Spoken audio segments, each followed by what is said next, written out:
Innal hamdalillah nahmaduhu wa nasta'inuhu wa nastaghfiruh wa na'udzu billahi min shururi anfusina wa min sayyiati a'malina.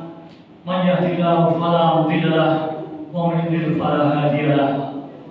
Asyhadu an la ilaha illallah wahdahu la syarika lahu wa asyhadu anna Muhammadan 'abduhu wa rasuluh. Allahumma shalli ala nabiyyina Muhammadin wa ala ali nabiyyina Muhammad. Amma ba'd. Al-Hafirun rahmatullah, ittaqullah haqqa tuqatih wa la tamutunna illa wa antum muslimun. Qala Allah Ta'ala fi kitabil karim, a'udzu billahi minasy syaithanir rajim. Bismillahirrahmanirrahim. Ya ayyuhalladzina amanu taqullaha wabtaghu ilaihil wasilata wajahidu fi sabilihi la'allakum tuflihun. Wa qala aidan ya ayyuhan nasu inna khalaqnakum min dzakarin wa untha wa ja'alnakum syu'uban wa qabaila lita'arafu inna akramakum indallahi atqakum wa kana Allahu 'aliman hakima. Shadaqallahu 'azim. Masyaallah muslimin, keluarga besar jamaah Masjid Al-Islam rahmatullah. Alhamdulillah pada kesempatan sore hari ini kita kembali dipertemukan oleh Allah dalam majelis yang mulia yang kita harapkan membawa kebaikan, membawa keberkahan, membawa kemanfaatan bagi kita semua di dunia wal akhirah. Amin. Amin. Salawat salam senantiasa pula terlimpah pada junjungan kita Nabi Muhammad Sallallahu Alaihi Wasallam beserta keluarga, para sahabat dan orang-orang yang istiqomah mengikuti jalannya hingga zaman, dan semoga kita semua termasuk ke dalam golongan tersebut. Amin. Amin. Amin. Masyaallah muslimin jamaah Masjid Al-Islam rahmatullah. Pada kesempatan malam hari ini kita melanjutkan pembahasan kita pada kesempatan yang lalu, di mana kita sudah membahas tentang bagaimana Allah SWT telah merancang strategi kepada umat Islam untuk bisa meraih kejayaannya. Jadi ketika Rasulullah SAW sudah hijrah dari Mekah ke Madinah, maka ada beberapa hal strategis yang beliau lakukan. Yang pertama apa? Masjid Nabawi. Ya, Masjid Nabawi. Masjid sebagai pusat peribadahan, masjid sebagai pusat dakwah, masjid sebagai pusat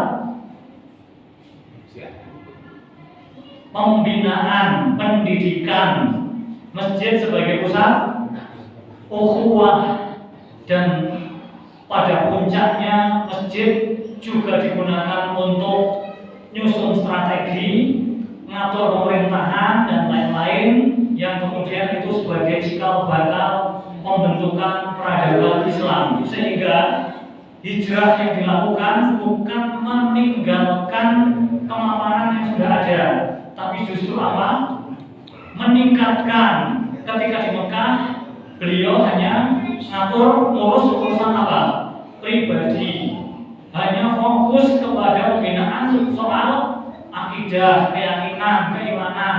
Tapi begitu hijrah ke Madinah, bukan masalah pribadi-pribadi dan keluarga yang diurus, tapi apa?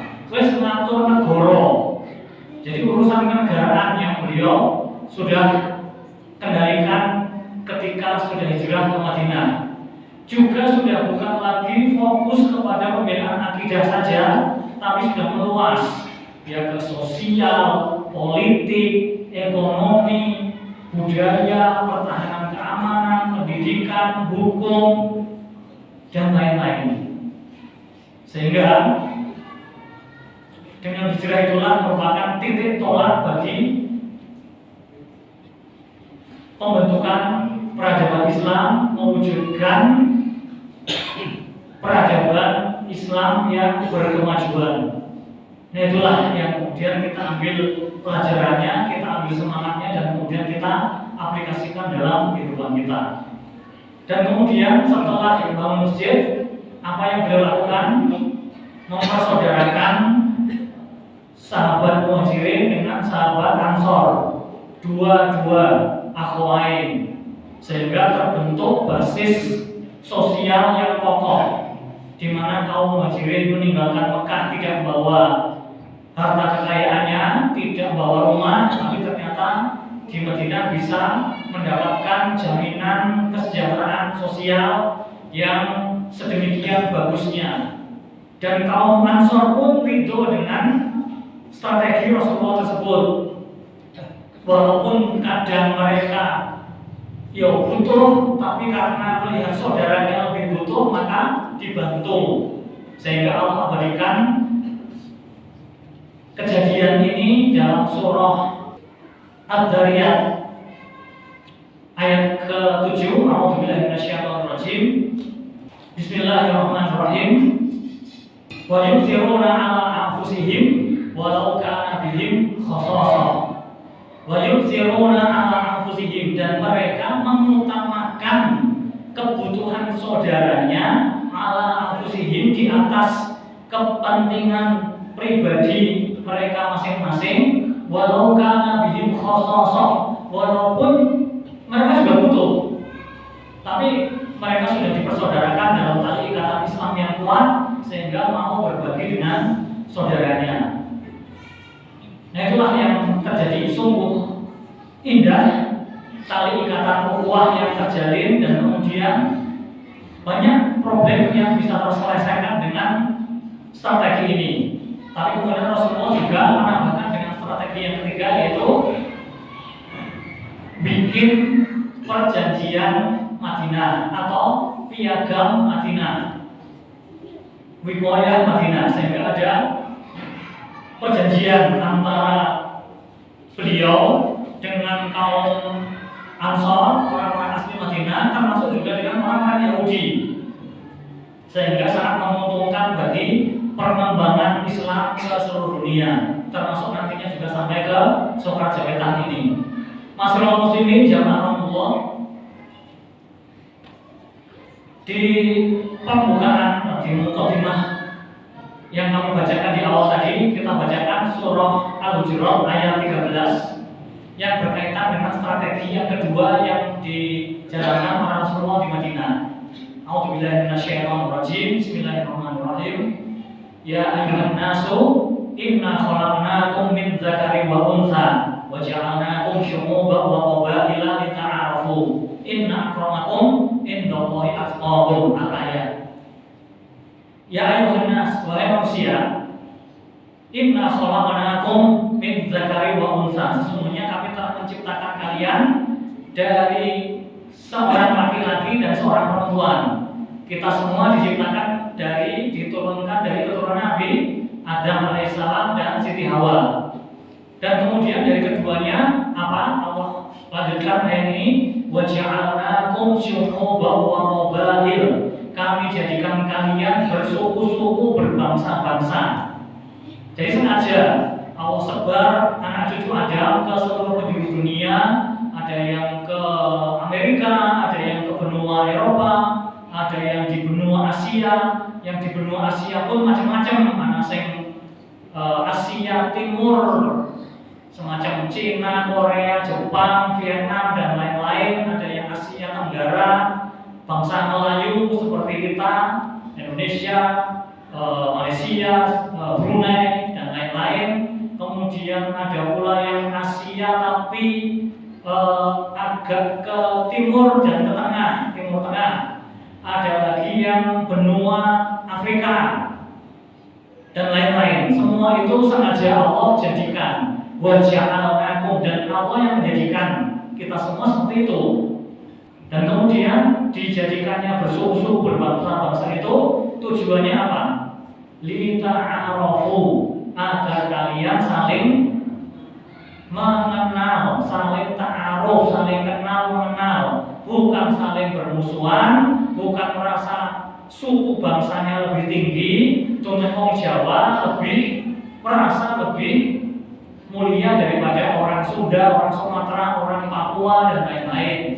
Aja cuma kemudian bangsa Arya itu orang Jerman yang kemudian mereka dengan gerakan Nazi di bawah kepemimpinan Adolf Hitler merasa mereka adalah bangsa pilihan Tuhan sehingga bisa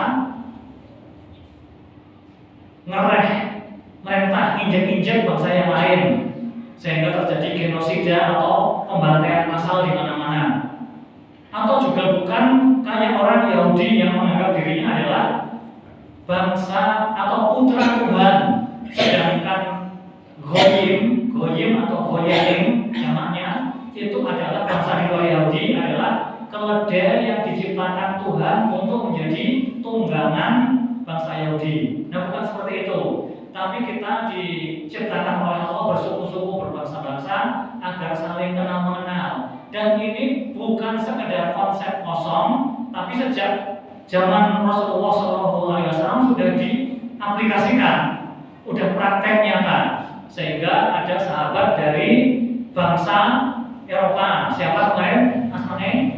Suhaib bin Sinan Arumi dari negara Rom, ibu kota Italia sekarang, yang kemudian jauh-jauh dari Eropa datang ke Jazirah Arab menuju Mekah untuk mencari siapa nabi terakhir yang dijanjikan oleh Allah di kitab Taurat dan Injil. Kemudian ada yang dari bangsa Afrika, sinten? Bilal bin Rabah al-Habsyi dari negara Habsyah. Habsyah itu sekarang Ethiopia, ada di Afrika Utara. Kemudian ada yang dari mana lagi yang bermacam-macam, ada yang dari Eropa, dari Afrika, kemudian ada yang asli bangsa Arab. Tapi semua itu bisa saling berukhuwah, saling kenal mengenal dengan baik, saling bekerja sama, sehingga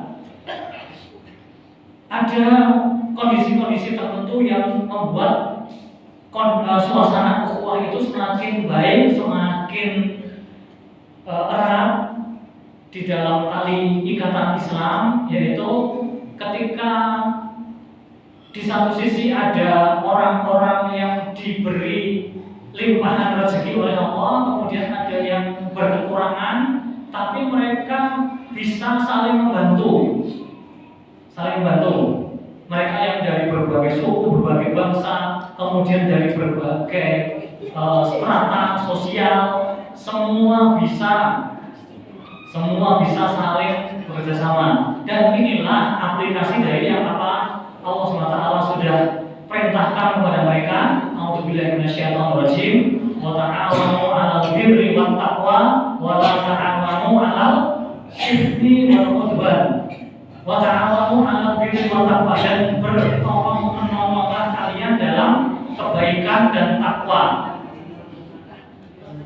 Diminta untuk ta'awun, diperintahkan untuk ta'awun, saling tolong-menolong, bantu-membantu, bahu-membahu, saling mendukung dalam hal apa?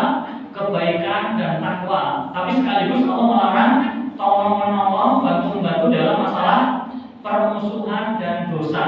Wala ta'awanu 'alal itsmi wal 'udwan.